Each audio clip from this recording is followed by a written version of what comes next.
I used to love everything Scooby-Doo. One of my favorite Scooby-Doo movies was Monster of Mexico. I thought when I was younger it had a cool urban feel with some of the shots, and the music fit it perfectly. Yeah, I was a total moron kid. Had the idea Johnny Test was the funniest show ever kind of kid. Salty is equipped with a VHS copy of the Scooby-Doo and the Mexico Monster on a projector that he is recording with a 9-year-old camera, making the power level of this video well above the standard retro usage, making this triple retro or more.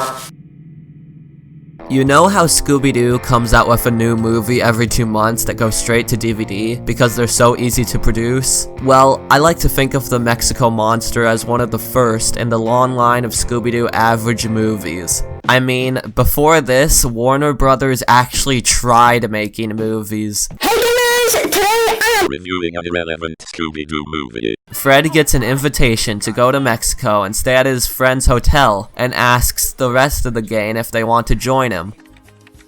I thought I'd catch you at your computer. So, what do you think? Of course. I'd love to go to Mexico, yes. I mean, see.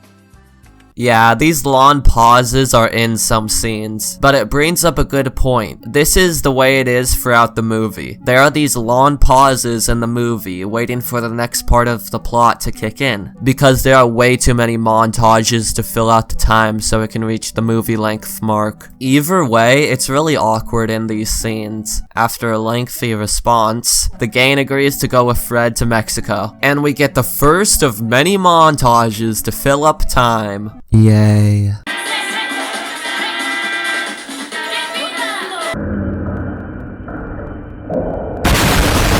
Okay, keep going. Okay, almost there. Okay. No, go back. There, stop it.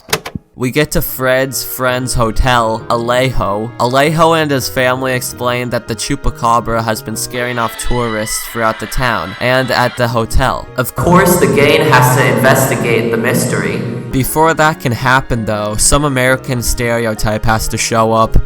Howdy!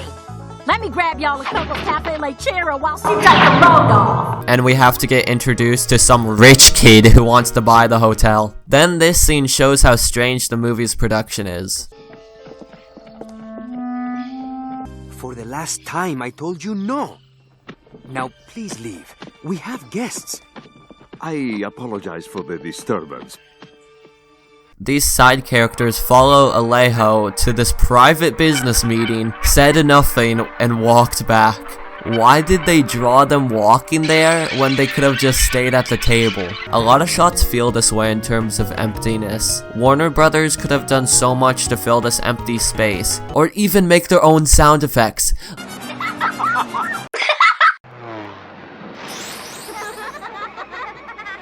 More explanation goes on about this white boy wanting the hotel, but then the Chupacabra shows up.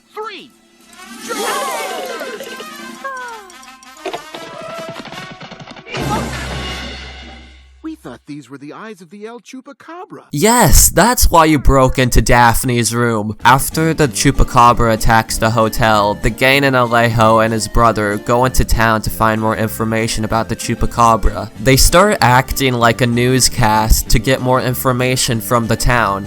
What does El Chupacabra look like? a gorilla! But why didn't they just ask them? Maybe it was a language barrier thing, but it's never brought up why they started filming. Also, the jokes in this movie range from a nose exhale to a mild laugh. Except for this joke, this is the best joke in the movie. Will he show up tomorrow at the Day of the Dead festivities? Or will he remain as elusive as the Loch Ness Monster? Or the perfect boyfriend? The gang splits up to find the monster with Shaggy and Scooby in the van, and...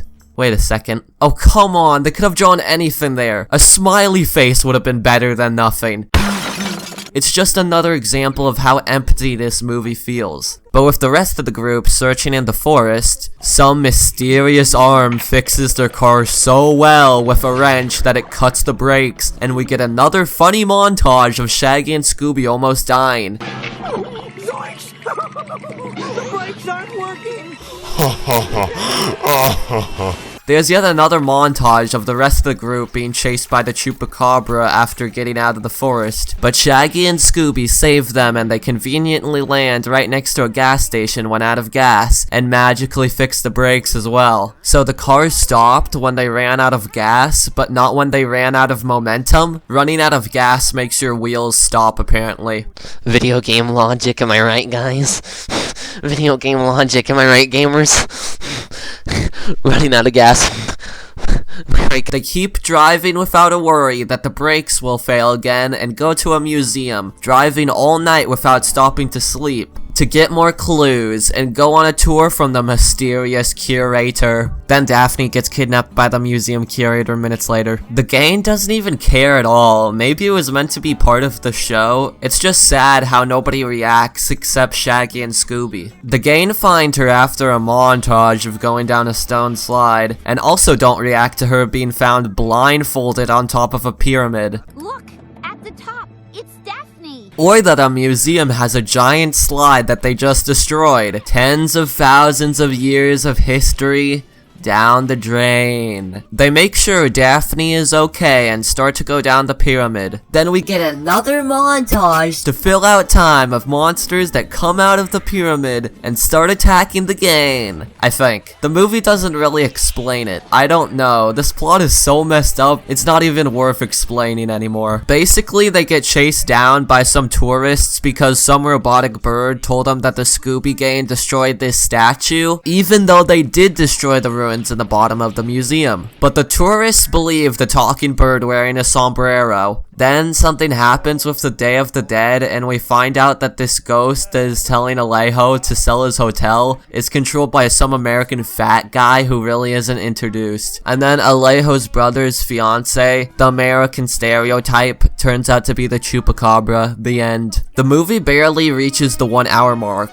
And if you think that was one of their first attempts at a Scooby-Doo movie, this came out 5 years after Scooby-Doo Zombie Island, the best Scooby-Doo movie. But somehow it looks a million times worse with sound design, animation, and plot. How could they let this happen? Did they not give enough money to the budget so they could make way more back? While Zombie Island tried and didn't make as much money? I don't get it. This movie had potential. Despite me talking about all the negative space and shots, they still had a good setting and color design for the backgrounds, and good background music. This is like beyond cash grab. This is mental. I can't believe that this was one of my favorite Scooby-Doo movies. I used to think the empty backgrounds gave it more of a dreamy feel that the other movies didn't have, but now the nostalgia gone, and now it just looks weird. I mean, I don't mean to bash the movie too hard. Despite all these negative things, I still had fun watching the movie For nostalgia. and to see how big they could dig their plot hole. The movie even paints Mexico in a good light, instead of having the characters be stereotype after stereotype, which I can appreciate. But still, Mexico deserves a better Scooby-Doo movie than this, even though the story of the Chupacabra first came out of Puerto Rico. Yep, another piece of childhood ruined.